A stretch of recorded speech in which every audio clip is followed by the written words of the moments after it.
Come correct or don't come at all. This is the Hartzog Hustle Podcast. Yes, indeed. Yes, indeed. And we're talking about the hustle, strategy, and mindset you need to win in the areas of your finance, your purpose, and your future. Know what I'm saying? If you have heart and you want to learn how to activate the power of your hustle, then this is the podcast for you, baby. Congratulations. And now, your hosts, Anthony and Jhanilka Hartzog. This is how it should be done. Let's get it. What's going on, guys? Welcome to another episode of the Hartzog Hustle Podcast. My name is Anthony Hartzog, and as always, I'm joined by my beautiful co-host, mother of my child, and the co-partner of everything else we were doing in his life. So, what up? Hey, everyone. I was trying to see what you were going to say with that. We are back for another episode, as you said. As usual, we want to stop you here. Please go ahead and leave us a review. Please go ahead and subscribe, download, share, comment if you're watching on YouTube. And thank you for joining us again. Yes. And as always, Jhanilka's going to be doing a review of the week. Yes, I'm back to doing a review of the week. So I have something from Trader_Mo. Love the show and your story. Followed you guys after seeing a few articles on your debt to freedom journey. As a New Yorker with a wife from Dallas, everything hit home. I believe Anthony mentioned all the other debt-free stories. None of the people look like us. The relatability without the need to sell an influencer lifestyle is refreshing. Keep up the great work. I look forward to following the journey. So thank you, Trader Mo, for listening in and following our journey. Many of you may not know we paid off debt. But yes, that's how we started this, social media world, by sharing our story of debt freedom. But thank you, Trader Mo. Yeah, he for mentioned writing the review. Not selling the influencer lifestyle. And that's a tricky one, too, because I was listening, of course, as everything I say, I was listening to a podcast, which is why we started a podcast. So you guys say I was listening to a podcast, and that podcast would be ours. Yes. So I listened to a podcast, or I don't know who it was. It wasn't even a podcast. It was just something on Instagram. And he said, if you are not annoyed by something, you are truly not, it's truly not impacting your life the way you think it does. So he was saying that I'm annoyed by the influencer lifestyle. And he's like a big influencer in space. He has the nice cars, nice house, real estate, multi-million dollars, stuff like that. But that's not the stuff he posts. He doesn't post like the cars and stuff like that. But he said, if people are doing it, doesn't that mean it works? And he had a good point to it. It definitely works. He said, if this is what draws you into my funnel of my world, and if there's something I can help you with, and if me posting my cars get you into my funnel was get you into my world, which allows me to help you, am I doing you a disservice by not showing you my Lamborghini? And I was like, that's actually not a bad point. Well, I think the word influencer, I think I understand what Trader Mo is saying. You're thinking probably mostly like the lifestyle and the house and the beauty and that type of stuff that most influencers sell. However, everybody's influential in their own way, and technically we are influencers. We influence people to do certain things. We influence you to maybe think outside of your 9 to 5. We influence you to maybe start a cleaning business. We influence you maybe to pay off debt. Go to story time with your daughter. We do influence. We are influencers, but I guess you're thinking more along the lines of what most people think about when it comes to influencers, just kind of the household names and the beauty and the clothes and that type of stuff is what you're thinking about, but we're influencers. Yeah, I feel like everyone, even if you have a job, you influence people to do something. If you're in a position of power, or even if you aren't, you're an influencer in your own way, shape, or form. You may be an influencer of people in your circle. You may be the most. I'm not even gonna go there. Never mind. You may be. Let's say you manage people. Like we had this one guy that I managed, and he was just very outgoing. So when he was happy, the whole office was happy. When he wasn't in a good mood, everyone recognized that. So you influence people in different ways. So I did enjoy that comment. But I definitely need my Lambo. That will help us impact more people. So help me get that Lambo, guys. And before we even dive into this topic, before we even dive into the show this episode, we want to thank our official sponsors, Melanin Money. You can check them out. We're wearing our official sponsorship merch. Yes. And use the word hustle to get 15% off of their merch. Yes. Their link will be in our show notes and our bios. You could check that out. Again, use the code hustle, 15% off. Yes. And so where are we starting with today? What? Oh, that was kicking me for a reason. And if I was, why would you even say it on here? Just if in I was? case. I wasn't though, but I'm just saying I was just moving my foot. If I was, then you're supposed to just take it and like, oh, recognize. Recognize for what though? I don't know. I didn't have anything. I'm just saying. But if I was, you can't be like, oh, are you hitting me? Yeah, that's the thing I need to know. That's not how it works. What's the signal I'm looking for? I'm not psychic. Oh God, I wasn't. I was just fixing my foot. So today we are gonna talk. Oh wait, before we get into our topic, so there is an article floating around about millennials. You're always talking about millennials. I don't understand. The society's obsessed. So you got millennials and you got Gen Z, right? Yeah, I think Gen Z is right below us. So XYZ. we're older millennials, but we're considered to be millennials. Whatever.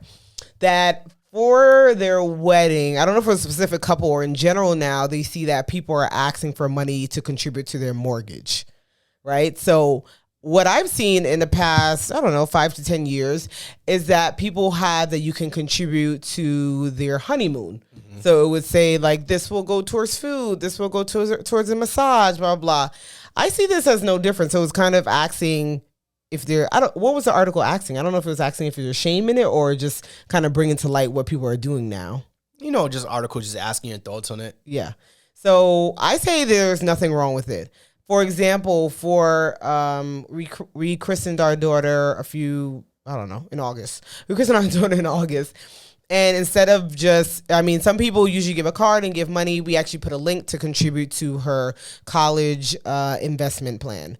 I think it's the same exact thing. Like, you have a goal. Maybe instead of just giving me the cash, just put it directly here. I mean, one could say you could take the cash and put it there too, obviously. But if I have a link, you can just do it. So I don't see anything wrong with it. Yeah, I think they were saying that the couple, instead of doing a typical wedding registry where we get married, moving together, and then you buy us a blender or you buy us a toaster oven, or your plate costs more than a blender. Don't buy nobody a blender for their wedding. Okay? You buy us an air fryer. Instead of doing all of that, they said, hey, just contribute to our mortgage or our down payment for our house, which I think is a fantastic idea. I think so too. I wish we would have thought about that, but we did say on our wedding. Oh, we didn't have a registry. We didn't have a registry. That period tells you what I want. So we did it in a more nonchalant way. But now people are saying, hey, we're not asking for gifts. We're just asking for cash. Yeah. And I've seen that in weddings too. Cash gift recommended, or they'll say preferred, or they'll say things like that too. I know some people have their own opinions about that, but that's what you really want. I mean, I could buy myself my $40 blender or $15 blender at Black Friday. I don't really need, unless somebody has it on their registry. That's a different story, right? They have a registry and they want you to buy certain things, then okay. But I see nothing wrong with this mortgage thing. It's just as if somebody was contributing to a honeymoon, contributing to our child's college plan. I'm all for it. And I would prefer that you contribute to someone's potential generational wealth, their family legacy, them buying a house, then maybe they're probably their first house if they're just getting married to their first house. I feel like that gift is a lot more significant. Oh. Well, actually, no. I got 2 gifts that I always talk about. My egg maker. What was that? I was an engagement party. My egg maker is the most significant gift I received because I use that thing every single day. And then the what's the blender? We don't use it anymore though. The little one. The powerful one that everybody had. NutriBullet. The NutriBullet. Those are the 2 gifts that I use every single day. So those are the 2 significant gifts in my life. But everything else, I agree. I would rather contribute to someone's, financial future than just getting them something that they may never open or just return to Bed Bath & Beyond anyway. So you spoke about, maybe I won't get into it, but you spoke about their first house, and I saw an article that said that there no longer is a first home. Like, starter home.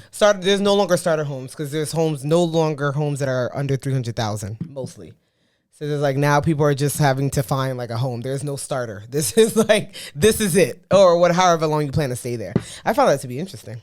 Well, because I never believed in starter homes anyway. Yeah, I felt obviously. The house starter that we're in probably is not a starter home. There's no reason why I didn't start. I don't need to start anywhere. If I know what I want, this is it. I'm going for it. But yeah.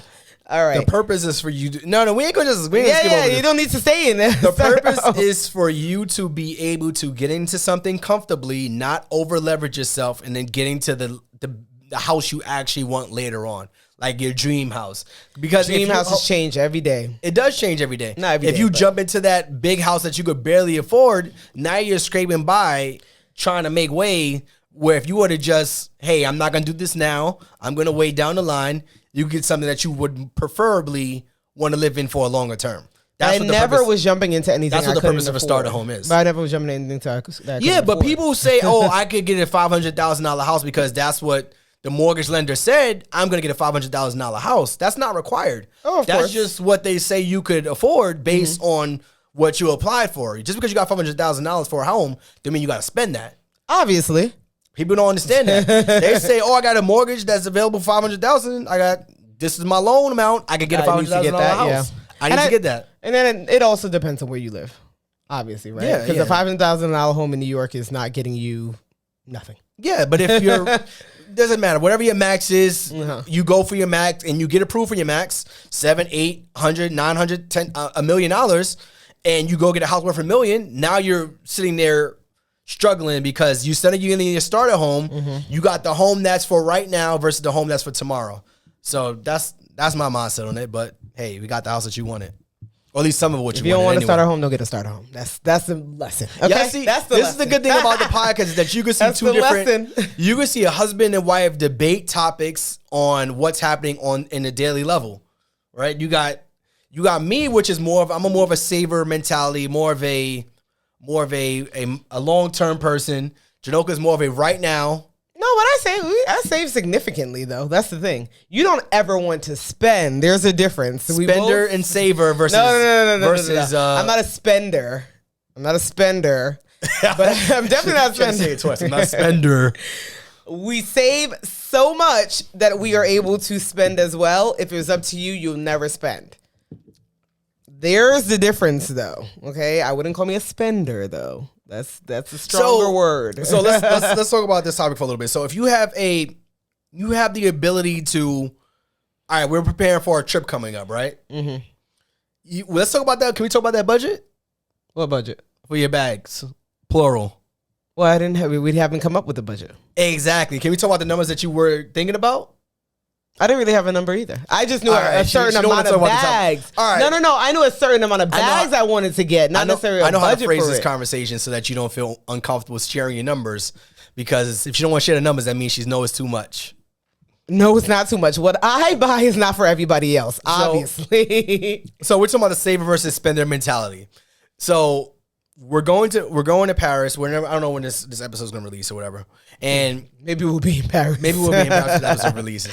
So her conversation was, "Hey, we're gonna be in Paris. The luxury items are cheaper." Yep. Everybody, if you're, maybe you don't know, but it is. Google it. The euro versus the No, the it has nothing to do dollar. with the euro. It just has to do with the price itself. Okay, Paris is a luxury place. So you said I want to get these 3 bags for Jesus Christ. Let's say, I'll just say, what's the number I can say that will make you feel comfortable? I don't know. Not comfortability. I don't know how much exactly a bag is. Let's say 15 for 3 bags. All right, let's say each bag is $5,000. Shoe. All right, let's just say you said you want to spend $15,000 on 3 bags. Let's say all 3 bags are $5,000. This kind of makes the conversation cut and dry. Yeah, it makes it easier. So, in my mind, I always think about the cost analysis. I think about what could that money be used for to make us more money in the future. And I say we're already using money to make us more money in the future.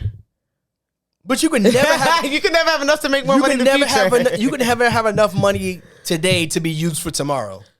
But then it's kind of like, when are you going to spend? I can't save all my life. Then what am I saving for?